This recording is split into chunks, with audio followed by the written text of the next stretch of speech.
అర్చకుల మీద దాడులు అనేవి, దౌర్జన్యాలు అనేవి, వేధింపులు అనేవి ఈ రాష్ట్రంలో నిత్యకృత్యమైంది. రోజుకొక సంఘటన బయటకు వస్తుంది. ఎంత దారుణమైన విషయం అంటే, గత 3 రోజుల క్రితం ఒక సంఘటన, మరలా ఈరోజు ఒక సంఘటన, వారం క్రితం ఒక సంఘటన, 15 రోజుల క్రితం ఒక సంఘటన, నెల క్రితం ఒక సంఘటన, ఇట్లా నిత్యకృత్యం అర్చకుల మీద దాడులు, దౌర్జన్యాలు, వేధింపులు మరి జరగటాన్ని దేవాదాయ శాఖ సిగ్గుతో తలదించుకోవాలా. దేవాలయ వ్యవస్థ అనేది ఈ రోజున అర్చకుడు లేకపోతే దేవాలయాలు లేవు, దేవాదాయ శాఖ లేదు. అర్చకుడు పూజలు చేయకపోతే ఎవరు చేస్తారు పూజలు?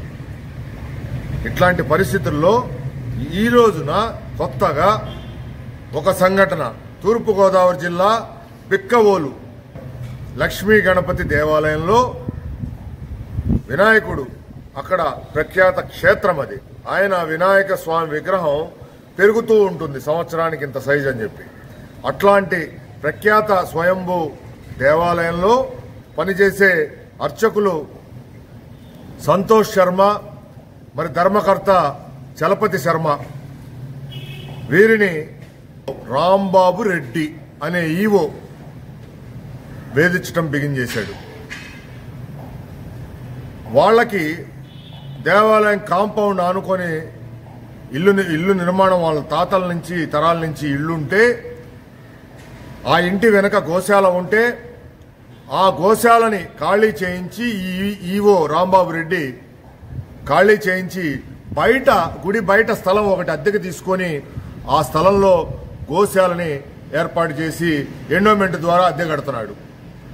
ఎందుకయ్యా ఇది చేశాడంటే, మిగతా ఏవో 2 గుళ్ళున్నాయి దీని కింద, గ్రూప్ టెంపుల్స్, దానికి ఈవో కార్యాలయం కోసం అని చెప్పి అర్చకుడు బాత్రూములు వెనకాల ఈవో బిల్డింగ్ కట్టడం బిగిన్ చేశారు. ఆ ఈవో బిల్డింగ్ ఎట్లా కట్టారు? ఈవో బిల్డింగ్ లో నుంచి చూస్తే, కిటికీలు దర్వాజాల్లో నుంచి చూస్తే బాత్రూంలో స్నానాలు చేసేది, వంటగది, ఆడవాళ్లు కనపడుతూ ఉంటారు. కనీసం ఇంచిత జ్ఞానం కూడా లేకుండా ఈవోకి, మరి మహిళలు స్నానాలు ఎట్లా చేస్తారు, మనం వాళ్ళ పక్కనే కట్టుకుంటున్నాం బిల్డింగు, కనీసం కాంపౌండ్ వాళ్ళన్నా లేపి కట్టుకోవాలనే ఇంగిత జ్ఞానం కూడా ఈవోకి లేకుండా మరి నిర్మాణం చేపట్టాడు.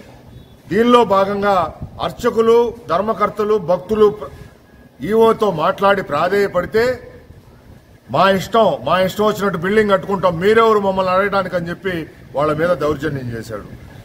ఈ రోజు బ్రాహ్మణ సంఘాల నాయకులుగా, జర్నలిస్టు నాయకులుగా మేము కొంతమంది ఆ ఈవోతో మాట్లాడితే, మమ్మల్ని నేనెవరో తెలుసా, నేను ఒక ట్రైబల్ ఆఫీసర్ని, ఒక ట్రైబల్ ఆఫీసర్తో మీరు మాట్లాడుతున్నారు, గుర్తుపెట్టుకోండి, మీ మీద అట్రాసిటీ కేసు పెడతా అని చెప్పి మమ్మల్ని బెదిరిస్తున్నాడు.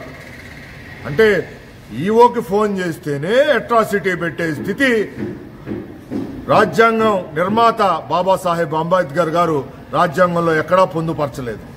అట్రాసిటీ అంటే ఏంటి? నువ్వు బెదిరించినా అది మమ్మల్ని బ్రాహ్మణ సంఘ నాయకులుగా అది అట్రాసిటీ కింద వస్తుంది, మేము నీ మీద కేసులు పెడతాం, నువ్వు ఉద్యోగివి. అందుకని ఇప్పటికైనా దేవాదాయ శాఖ అధికారులు ఇట్లాంటి అరాచక అధికారుల్ని వెంటనే తొలగించి దేవాలయ వ్యవస్థను కాపాడుకోకపోతే అతి త్వరలోనే ఎండోమెంట్ కమిషనర్ కార్యాలయం ముందు అర్చక సంఘాలు, పురోహిత సంఘాలు, బ్రాహ్మణ సంఘాలు, అన్ని సంఘాల భక్తులతో నిరసన దీక్షలు, ధర్నాలు ఎండోమెంట్ కమిషనర్ కార్యాలయం ముందు నిర్వహిస్తామని చెప్పి బ్రాహ్మణ చైతన్య వేదిక హెచ్చరిస్తుంది.